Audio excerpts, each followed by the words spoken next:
It is now time to fill the wall openings with doors and windows. Actually, there are no windows in this particular layout, only pivot and sliding doors. The process of building doors and windows is pretty much the same though. It is also covered in another tutorial named Working with AEC Objects. To create a door, first zoom in on an opening. Next, enable the Snap tool, either on the main toolbar or by pressing the S hotkey. Right-click the Snap tool and make sure it is only set to Endpoint mode. From the Create panel, choose Geometry, Doors. Click the Pivot button. A door or window is created by first defining a width, then a depth, then a height. The width is defined by using a click and drag and using the Snap tool on the walls around the opening. You can then use the Snap tool again to define the depth with a simple click, and the height with yet another click.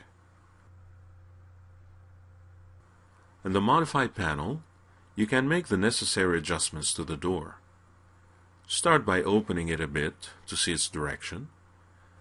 Then adjust parameters such as flip swing or flip hinge as you see fit. For the entrance, you can even opt for a double door. Right-click the gray area next to the main toolbar and choose Layers. Notice the Layers list. You have 4 layers with the 3D prefixing coming from AutoCAD. You also have layer 0, which is the default layer and is set to current at this time. Therefore, any new object you create, such as the entrance door, lies now on layer 0. In the spirit of proper layer management, you ought to have a separate layer for doors and windows.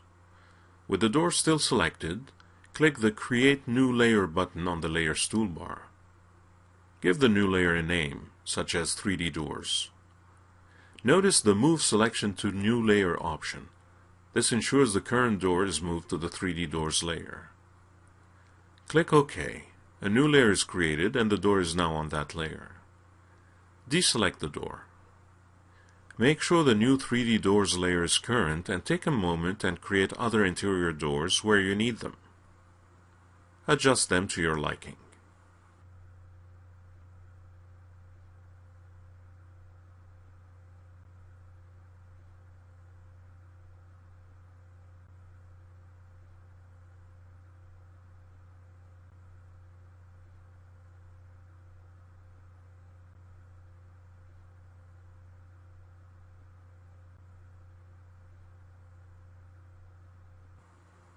For the closets, use bifold instead of pivot doors.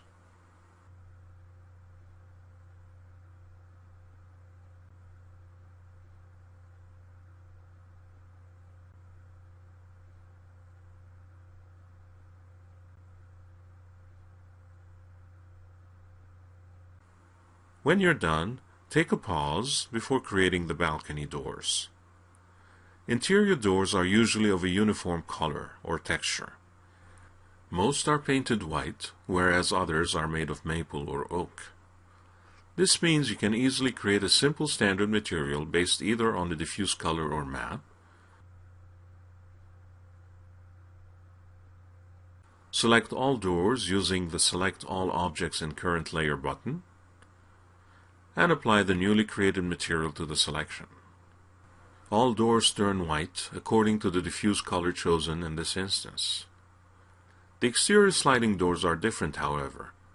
Their creation process is exactly the same, but these patio doors are typically based on a metal structure with glazing.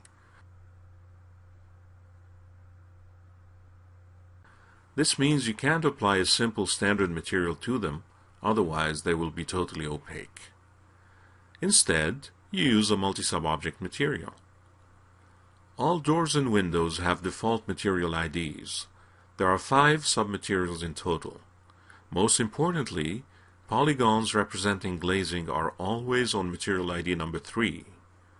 Other polygons representing front, back, door frames, and bevel faces are on IDs number 1, 2, 4, and 5 respectively. Most often with patio doors, The metal part is made of the same material or color, usually painted aluminum. In that case, IDs number 1, 2, 4, and 5 are based on the same material. To see this better, create a multi-sub-object material based on 5 submaterials.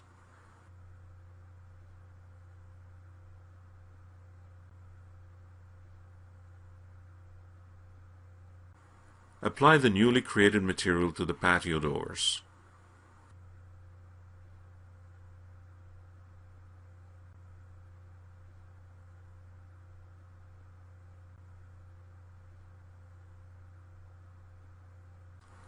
Create a semi-transparent standard material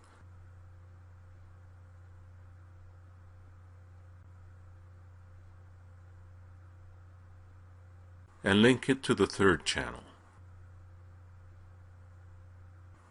The glazing is now transparent.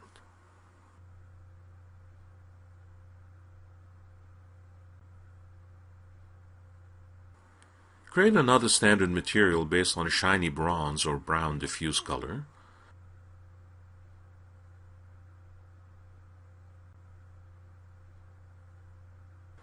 And instance it to the remaining 4 channels.